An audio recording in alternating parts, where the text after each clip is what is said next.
मी आज यवतमाळ जिल्ह्यामध्ये सत यवतमाळ आणि वर्धा जिल्ह्यामध्ये वर्धा देवळी येथे प्रवासाला प्रचाराला जातो आहे।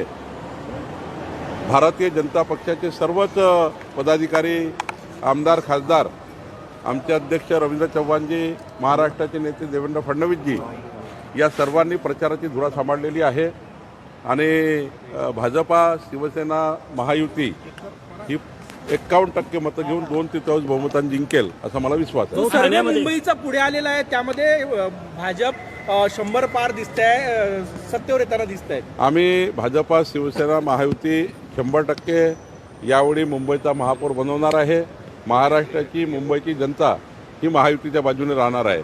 मुंबईची जनता सुद्धा डेव्हलपमेंटच्या बाजूने आहे, विकासाच्या बाजूने आहे। ठाण्यामध्ये शिवसेनेच्या पदाधिकाऱ्याच्या काळजीत लगवण्याची माहिती समोर येते। नाही, जरा त्याची दखल आम्ही घेऊ आणि योग्य कारवाई करू। राष्ट्रवादी काँग्रेस शरदचंद्र पवार पक्षाच्या जिल्हा अध्यक्षांनी आरोप केले की भाजपचे नेते कुठेतरी त्यांच्या उमेदवारांना अर्ध मागे घेण्यासाठी धमक्या देतात। कुठलाच धमकी नाही, कुठलाच दबाव नाही, आम्ही असं करत नाही, आमची संस्कार संस्कृती नाही।